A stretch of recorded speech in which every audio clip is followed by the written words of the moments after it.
lancement en Philippines. Mais le seul problème qui m'a mis en erreur, je n'avais pas de passeport. C'est ça, à ce moment, on est jeune, chacun pense à vivre la tête en l'air. Donc, on n'avait pas cet esprit d'avoir des passeports, ça et là. Donc, à ce moment, je n'avais pas de passeport. Il y a un grand lutteur connu dans l'Afrique de l'Ouest, que je vais te dire le nom, tu le connais très bien. Et ce dernier, lui, il a reçu, on appelle ça, une invitation directe de la Philippine. Ce que je dis, peut-être que si, on appelle ça, excusez-moi, peut-être que si les anciens de l'ancien système ivoire, ils seront frustrés, mais je ne fais que dire ce qui est vrai. Ce que je vous dis, ce n'est pas un mensonge, je vous dis ce qui est vrai. Je suis conscient de ce que je dis et je pèse bien mes mots.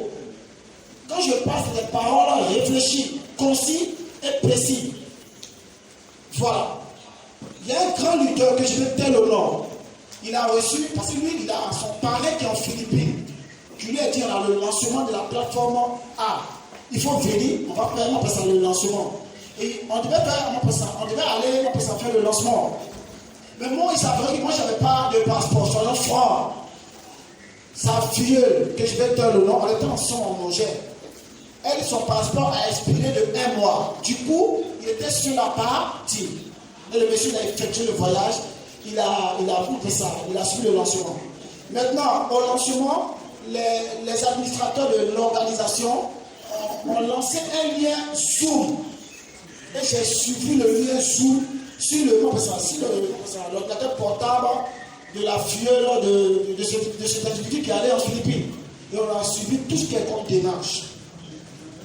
Ce que je vous dis, je vous parle de 2016, au lancement de TBC-X. On a suivi ça en direct. Ce qui me fait mal, à ce moment, on n'avait pas l'esprit de structurer ces trucs-là. Et ce qu'ils sont en train de dire, si ces personnes suivent il faut se rappeler. Voilà, c'est parce que je ne vais pas dire c'était non. Non. Je suis venu ici pour parler de TBC, mais je fais d'abord une genèse d'abord de la plateforme A et la plateforme B.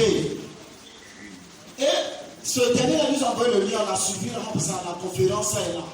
Il est quitté dans ce pays de la Philippine, il est arrivé en Côte d'Ivoire. Et lorsqu'il est arrivé en Côte d'Ivoire, mes chers parents, est-ce que ce que je vais vous dire, ça va frustrer un peu l'esprit, mais je ne fais que vous dire ce qui est vrai. Cet individu, quand il est arrivé en Côte d'Ivoire, la société Sikoji, il s'est focalisé directement. Nous tous ici, on a besoin de maisons. Cet individu, il est parti directement voir le directeur général de la Sikoji. Ce qui me fait un peu mal, j'ai mal parce que à ce moment-là, on ne s'attendait pas que les choses allaient faire comme ça. Si vous avez tout ça, on allait garder tout ce que l'on peut, les papiers, là.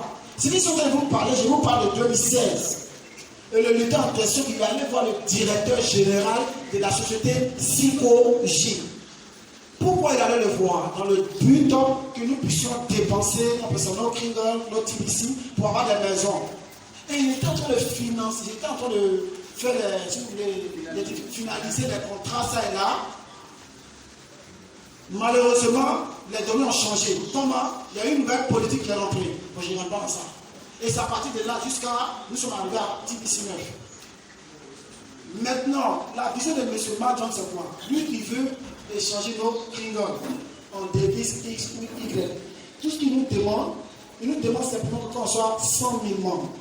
Et les 100 000 membres, ce n'est pas qu'il a. Comment je vais dire ça? C'est lui-même qui a dit ça. C'est le marché de la bourse qui l'impose. Et si vous comprenez avec moi, pour ceux qui maîtrisent bien le système numérique, pour que ta monnaie soit cotée en bourse, il y a les différentes conditions qui régissent le marché de la bourse, à savoir la popularité, à savoir la capitalisation boursière, voilà, et le prix de sa monnaie. Voilà, donc M. Madjon ici nous demande simplement qu'on atteigne le quota de 100 000 membres. À 100 000 membres, mes chers parents, c'est un boom qui va se faire au niveau de la communauté TBC 9. Tu vas échanger tes TBC en Bitcoin, en Ethereum, en temps ou en XY devises. Ça, c'est pas un problème. Et en dehors de ça, il allait plus loin encore, il s'est affilié avec des banques UBA et GTB.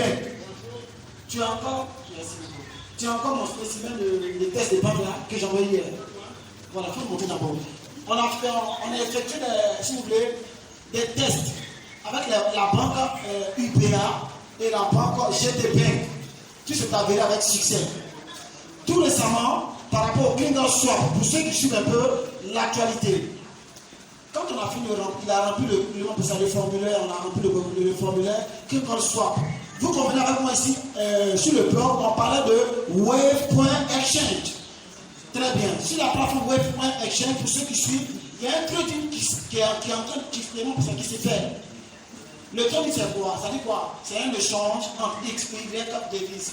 Déjà, quand on va un peu sur la plateforme, sur le blog, on va échanger nos Kingdom en Bitcoin, en Ethereum, même en euros, en dollars, en X, Y, devises.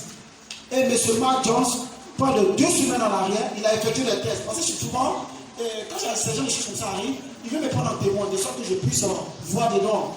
Et si moi je ne vois pas, je lui ai dit, tout mouvement qui sera fait, que ce soit du côté transactionnel ou bien X, Y, il faudrait que moi je sois au parfum. Si je ne le vois pas, moi je ne peux pas faire la promotion.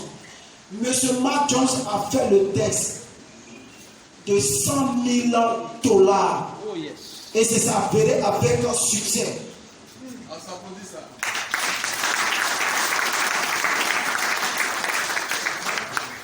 Je vous ai dit d'abord dans mon introduction, je ne suis pas venu ici pour me faire voir.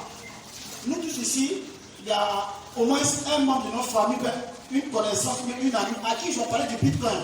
Mais peut-être que tu n'as pas pu, peut-être que tu n'as pas cru, ou bien peut-être que tu n'as pas cerné, ça t'a échappé.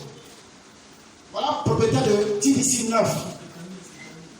Propriétaire de TBC 9, il a fait ça, un swap des Klingons via le Bitcoin, il a échangé 100 000 $. Ce n'est pas des choses, j'ai dit qu'on m'a expliqué, non, c'est des choses visuelles. J'ai vu ça en mode vidéo, on a notre groupe privé où on échange avec les grands leaders de manière nationale. Il y a quelqu'un qui m'a posé une question, pourquoi TBC là, TBC 9 là, c'est seulement Côte d'Ivoire. Comprenez que les blancs n'ont pas de problème, ça c'est clair. Le blanc vient d'investir, pendant qu'on vient dans s'asseoir ici, lui, peut-être qu'il a 1000 business, mais c'est pas X, Y business qui apporte de l'argent. Donc eux, ils n'ont pas de problème avec TBC, non. Mais quand tu suis notre réunion Zoom, avec la main, c'est là que tu les vois. Tous les pays sont dedans, c'est clair. Canada, États-Unis, Chine, Japon, France, tous ces pays-là sont dedans. Et quand ils sont en train de suivre un peu, on peut se leur dire, il dit, bon, moi ces derniers ils sont là, mais ils ne font pas la promotion. C'est les gens des personnes, ils ont investi. Et ils attendent que les fruits vont donner, vont manger. C'est ici en Afrique, nous on a des problèmes. Mais eux ils s'en foutent. Voilà, la chose n'a qu'à prendre, ils vont passer à l'échange, c'est tout ce qui les intéresse. Là, pour dire,